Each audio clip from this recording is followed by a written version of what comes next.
Karimnagar corporation పై కాషాయ జెండా రెపరెపలాడింది. ఎన్నో ఏళ్ల కల నెరవేరిందంటూ బండి సంజయ్ భావోద్వేగానికి గురయ్యారు. మరోవైపు నిజామాబాద్ కార్పొరేషన్ ను కాంగ్రెస్ ఎంఐఎం సొంతం చేసుకుంది. అయితే ఈ టర్మ్ ముగిసేలోపు ఇందూరు కార్పొరేషన్ పై కాషాయ జెండా ఎగురుతుందని అరవింద్ ప్రకటించారు. కరీంనగర్ కార్పొరేషన్ బీజేపీ వశమైంది. మేయర్గా కొలగాని శ్రీనివాస్, డిప్యూటీ మేయర్గా సునీల్ రావు ఎన్నికయ్యారు. కరీంనగర్ కార్పొరేషన్ను కైవసం చేసుకోవడంపై కేంద్ర మంత్రి బండి సంజయ్ భావోద్వేగానికి గురయ్యారు. కరీంనగర్ కార్పొరేషన్పై బీజేపీ జెండా ఎగిరేయాలన్న కల నెరవేరిందన్నారు బండి సంజయ్. ఈ కార్పొరేషన్ మీద ఎగిరేయాలన్న కల ఈరోజు నెరవేరింది. దీనికోసము అనేక సంవత్సరాలుగా కరీంనగర్ ప్రజలు ఎదురుస్తున్నారు, భారతీయ జనతా పార్టీ ఎదురుస్తున్నది. ఆ ప్రజల సహకారంతో ఆ ప్రజల యొక్క ఆకాంక్షను నెరవేర్చిన ఈరోజు చాలా సంతోషకరమైన రోజు. ఇంతకుముందు మీరు చెప్పినట్టు నిన్న పక్క దేశంతో క్రికెట్ మ్యాచ్లో భారత్ గెలిచింది. ఈరోజు పక్క పార్టీలతో యుద్ధంలో కరీంనగర్లో ఆడిన కబడ్డీ ఆటలో మేయర్ కప్ను భారతీయ జనతా పార్టీ గెలిచింది. తమకు 35 కార్పొరేటర్ల మద్దతు ఉన్నా కుట్రలు చేశారంటూ మండిపడ్డారు సంజయ్. ఆట మీరు స్టార్ట్ చేశారు, ఎన్నికల ముందు ఆట మీరు స్టార్ట్ చేశారు. ఆటకు ముగింపు మేమిచ్చినాం, ఇలా కప్పు గెలిచి మేము ముగింపించినాం. బీజేపీని అడ్డుకునే దమ్ము మీకు లేదు.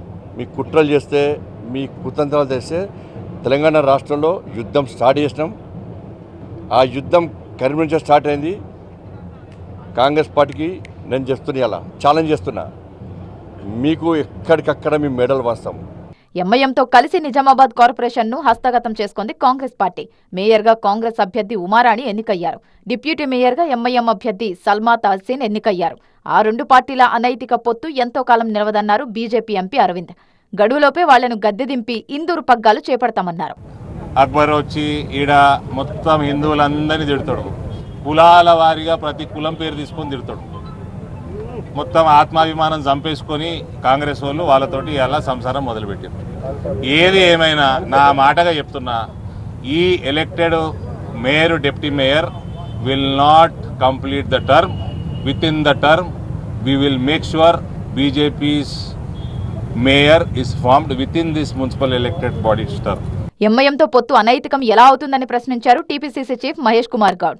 అంటే ముఖ్యంగా ఎంఐఎంతో జత కట్టారు, ఈ పొత్తు ఉండబోతుందా? ఎందుకోసం మీద పోటీ చేసి ఎంఐఎం సీట్లు 5 గెలిచినాం మేము. బట్ ఎన్నికల తర్వాత నిజామాబాద్ అభివృద్ధి కావాలి కాబట్టి ఎంఐఎంతో పొత్తు ఒప్పందం పెట్టుకున్నాం. తప్పేముంది దాంట్లో? నిజామాబాద్ అభివృద్ధి దిశగా పోవాలి. బీజేపీతో అభివృద్ధి అవుతుందా? ఇక్కడ అధికారులు ఉంది కాంగ్రెస్ పార్టీకి, అభివృద్ధి కావాలి కాబట్టి ఎంఐఎంతో పొత్తు పెట్టుకున్నాం. అంటే గతంలో ఓన్లీ గ్రామీణ ప్రాంతంలోనే కాంగ్రెస్ పార్టీ బలంగా ఉండే అనేది ఇప్పుడు అర్బన్ లో ఉండింది. గ్రామీణము, అర్బన్ అన్ని చోట్ల కాంగ్రెస్ పార్టీ ఉంది. ఇప్పుడున్నటువంటి పరిస్థితి చూస్తే వచ్చే ఎన్నికల్లో 100 సీట్ల పైగా కాంగ్రెస్ పార్టీ గెలుస్తుంది. కలయికపై బీజేపీ ఆరోపిస్తుంది. బీజేపీ అన్ని ఆరోపించి ప్రజలు పట్టించుకోవాలి, ఇంకా మేమేం పట్టించుకోవాలి దాన్ని. వచ్చే పరిషత్ ఎన్నికల్లోనూ జిల్లా పరిషత్ కార్యాలయంపై కాంగ్రెస్ జెండా ఎగురవేస్తామంటున్నారు మహేష్ గౌడ్.